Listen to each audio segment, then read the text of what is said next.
बिस्मिल्लाहिर्रहमानिर्रहीम अस्सलाम वालेकुम। Welcome back to my channel. उम्मीद करती हूँ हमेशा की तरह खैर आफियत से होंगे। आज आपके साथ मैं डिज़ाइनर स्लीव का डिज़ाइन शेयर करूँगी। सबसे पहले ये डिज़ाइन बनाने के लिए मैंने बुकरम ले लिया, कैनवस पेपर लिया। इसकी जो वीथ वो ऑलमोस्ट 2.25 इंच है और जो लंबाई है इसकी वो 18.5 इंच है। ठीक है, इसे मैंने डबल फ़ोल्ड किया है दोनों स्लीव का। ये कैनवस पेपर है, इसे हम एक ही टाइम में इकट्ठा कटिंग करेंगे ताकि जो डिज़ाइन है वो हमारे इक्वल शेप में रेडी हो। इसके बाद मैंने एक रफली लाइन लगाई है बुकरम को बराबर करने के लिए और फिर 1.25 इंच के मार्जिन से मैंने निशान लगाया, मार्किंग लगी की है, उसके ऊपर मैंने लाइन ड्रा कर ली। अब ये मेरे पास एक ढक्कन है, ये छोटी हाफ़ लीटर बोतल का ये ढक्कन है। तो इस तरह से जो मैंने लाइन लगाई, अब जो 2 लाइन्स के सेंटर इनके सेंटर में इस तरह से मैं इस लिड को रखूँगी, ढक्कन को रखूँगी और इस तरह से मैं सर्कल ड्रा करूँगी और फिर आउटलाइन के साथ-साथ इन्हें कटिंग कर लूँगी। ठीक है, यहाँ तक कटिंग करने के बाद जो एक्स्ट्रा ऊपर वाली साइड पे बुकरम है उससे भी मैंने थोड़ा-सा कटिंग कर लिया किनारे वाली साइड से। अब ये मेरे पास ठीक है, ये बॉर्डर है शर्ट में से बचा हुआ। तो इसकी बैक साइड पे इस तरह से मैंने ये जो स्कैलप है उसे मैंने पेस्ट कर दिया है प्रेस की मदद से। और अब मैं ये स्लीव है और स्लीव की बैक साइड पे इसे मैं इस तरह से रखूँगी और इसे मैं पिन अप करते हुए सिलाई करना शुरू करूँगी।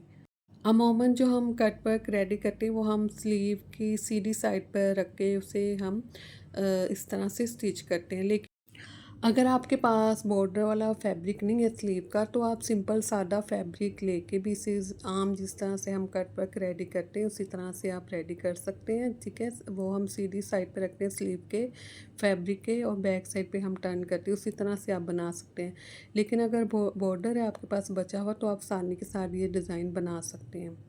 तो इस तरह से मैंने बैक साइड पे इसे मैंने रखते हुए सिलाई कर लिया है। अब ये जो ऊपर वाली साइड पे एक्स्ट्रा फैब्रिक था ये बॉर्डर का, इसे मैंने फोल्ड कर दिया इसके अंदर वाली साइड पर किनारे पे इस तरह से मैं सिलाई लगा लूँगी। अब ये मेरे पास फैब्रिक है। ठीक है, ये मैंने एक्स्ट्रा आधे गज़ का फैब्रिक लिया, आधा गज़ फैब्रिक है ये। इसके ऊपर मैंने ज़ीरो बुकरम जो है वो सारी इस फैब्रिक के ऊपर मैंने पेस्ट कर दी। इसके बाद मैंने लाइन ड्रा कर ली है और ये जो मैं लाइंस ड्रा कर रही हूँ ठीक है, ये मैं 1 इंच के मार्जिन से कर रही। जो मेरे पास स्केल है इसकी जो वेट है वो 1 इंच है, तो इसी के मुताबिक जो इसकी बैक साइड पे फैब्रिक की बैक साइड पे मैं लाइन ड्रा कर लूँगी 1 बाय 1 और इस तरह से मैं इन्हें कटिंग कर लूँगी आउटलाइन के साथ साथ। और प्रेस करने का तरीका ये है कि पहले एक किनारे को फोल्ड करेंगे और फिर से डबल फोल्ड करते प्रेस करेंगे, बाकी की जो बचा है उसके ऊपर फोल्ड करते प्रेस कर लेंगे और दोनों किनारों को इस तरह से सेंटर में फोल्ड करते हुए डबल फोल्ड कर लेंगे इस स्ट्रिप को। ठीक है, और फिर जो ओपन साइड है इस साइड से हम इन्हें स्टिच कर लेंगे। अब जो इसकी वीट है रेडी होने के बाद वो 3 cm है सिर्फ। ठीक है, सिर्फ 3 लाइनें हैं जो हमारे इंची टेप्स में होती हैं 3 cm में। तो इस तरह से मैंने इसे रेडी कर ली है इस मार्जिन से। और जो इसमें जो फैब्रिक की लेंथ थी वो साढ़े 18 इंच ऑलमोस्ट थी, क्योंकि मैंने आधा गज़ ये फैब्रिक लिया था।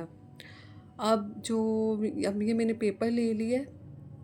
ठीक है, अगर आप नए तो मेरे चैनल को ज़रूर सब्सक्राइब कीजिएगा, वीडियो को ज़रूर लाइक और शेयर कीजिएगा और कमेंट्स में बताइएगा आपको ये डिज़ाइन कैसा लगा। अब इस तरह से मैं 1/2 इंच के मार्जिन से मैं लाइन ड्रा करूँगी। जो मैंने इनकी सेंटर में स्पेस रखनी है लाइंस की। ठीक है, ये मैं तिरछी लाइन ड्रा कर रही हूँ। सेंटर की जो स्पेस मैं रखी वो मैंने 1/2 इंच और 1 पॉइंट रखी है। तो इस तरह से मैं सेंटर में 1/2 इंच 1 पॉइंट के मार्जिन से मैंने ये लाइन ड्रा कर ली। ठीक है, मैं अंदाज़े के साथ ही मैंने लाइन ड्रा की है। अब दूसरी साइड से मैं इस पेपर को इस तरह से फोल्ड कर लूँगी और जो क्रीज़ बनी इसी क्रीज़ के ऊपर इस तरह से मैं लाइन ड्रा कर लूँगी और इसी तरह से मैं 1/2 इंच और 1 पॉइंट के मार्जिन से ठीक है इस तरह मैं लाइन ड्रा कर लूँगी। अब कंप्लीट तिरछी लाइन मैंने ड्रा कर ली है और तिरछी लाइन ड्रा करने के बाद अब मैं आपको बता देती जो मैंने ये स्ट्रिप्स रेडी की थी। ठीक है, इसकी जो वेट थी इस तरह से 1/2 इंच और 1 पॉइंट थी, इसलिए जो मैंने लाइन ड्रा की है वो मैंने इसी मार्जिन से लाइन ड्रा की जितनी स्ट्रिप्स की वेट थी, 2 स्ट्रिप्स की वेट थी। और इसकी जो लेंथ है वो ऑलमोस्ट 4.25 इंच है। ठीक है, 5 इंच नहीं है, पौने 5 इंच है। अब इस तरह से जो लाइंस है, जो हाफ सेंटर था, हाफ इंच 1 पॉइंट का, ठीक है, उसके ऊपर इस तरह से रखते हुए, उनके सेंटर में इस तरह से मैं रखते हुए इन्हें स्टिच करूँगी वन साइड से। ठीक है, हाफ इंच 1 पॉइंट की जो एक स्पेस लाइन है उससे मैं छोड़ दूँगी, बाकी लाइन के ऊपर इस तरह से इन्हें बराबर रखूँगी और स्टिच करूँगी सारे पेपर के ऊपर वन साइड से, फिर दूसरी साइड से भी इसी तरह से किनारे के साथ साथ स्टिच कर लूँगी। अब अगेन हम ये स्ट्रिप लेंगे, दूसरी साइड पे जो लाइन ड्रा की थी उस साइड पे हम इसे स्टिच करेंगे, लेकिन इस तरह से स्टिच करेंगे, हर 2 स्ट्रिप्स के नीचे से हम 2 स्ट्रिप्स इस तरह से क्रॉस करेंगे। ठीक है, ऊपर वाली जो 2 स्ट्रिप्स हैं उनके हर 2 स्ट्रिप्स के नीचे से इस तरह से क्रॉस करते हुए इन्हें हम स्टिच करते जाएंगे इस सारे पेपर के ऊपर। तो वन साइड से स्टिच कर लिया, अब दूसरी साइड से इसी तरह से मैं किनारे के ऊपर इसे बराबर रखते हुए, इन स्ट्रिप्स को बराबर रखते हुए स्टिच कर लूँगी। इस तरह से ये रेडी हो चुका है। ठीक है, जो एक्स्ट्रा फैब्रिक है पेपर की बाहर वाली साइड से मैं कटिंग कर लूँगी। अब ये जो कट वर्क रेडी की है इसे मैं इस तरह से इसके ऊपर रखूँगी। ठीक है, उतना ही कट वर्क रखना है जितनी सिलाई हो जाए। और यहाँ से सिलाई करने के बाद जो स्कैलप का जो बुकरम था उसके ऊपर भी एक एक सिलाई लगा देंगे, ताकि वो बाहर हमें डिस्टर्ब ना करे। बाहर तो नहीं निकलेगा लेकिन वो डिस्टर्ब ना करे। हम बाजू सीधा करें या उसे बैक साइड पे टर्न करें तो उसके ऊपर भी एक एक सिलाई लगा लेंगे। अब ये मेरे पास लेस है, लेस आप हर तरह की जिसका डिज़ाइन ना भी अच्छा हो वो भी आप ले सकते हैं। ठीक है, मुझे ये अच्छे डिज़ाइन वाली मिल गई थी, तो लेस को पहले वन साइड से स्टिच करना है, फिर दूसरे किनारे के साथ भी स्टिच कर लेना है। अब ये मैंने ऑर्गेन्जा का फैब्रिक लिया, 3x3 का ये फैब्रिक है, इसे मैंने कटिंग कर लिया है। ठीक है, 3x3 में मैंने वीट रखी, 3 इंच वीट है, 3 ही लेंथ है। इस तरह से पीस मैं फोल्ड करते हुए सुई की मदद से छोटी छोटी सी चूनन बनाते हुए इस तरह से एक पैटर्न रेडी कर लूँगी। ठीक है, इस तरह से बहुत ही खूबसूरत सी ये पैटर्न रेडी हो चुकी है। अच्छे से इसे स्टिच कर लेना है और स्टिच करने के बाद इसकी जो बैक साइड वाले पंख है उसे हम कटिंग कर लेंगे। जहाँ तक सिलाई है वहाँ तक रहने देंगे, बाकी फैब्रिक एक्स्ट्रा जो हम उसे कटिंग कर लेंगे। इस तरह से सुई में हम इसे पिरोना स्टार्ट करेंगे। ठीक है, इस तरह से सुई में इसे मैं स्टिच करना शुरू करूँगी।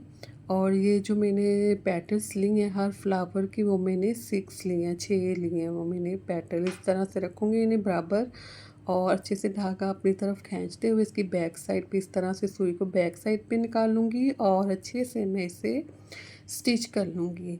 ठीक है, अच्छे से स्टिच करना ताकि ये निकले ना बाद में।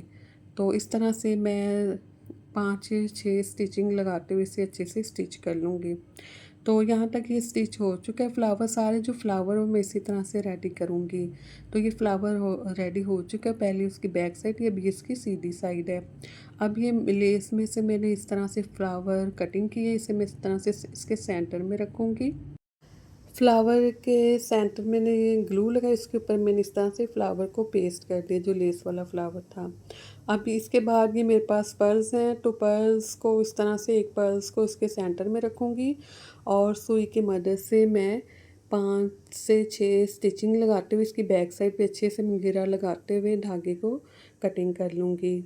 तो इस तरह से सारे फ्लावर के सेंटर में इन फ्लावर्स को पर्ल्स को मैं स्टिच कर लूँगी।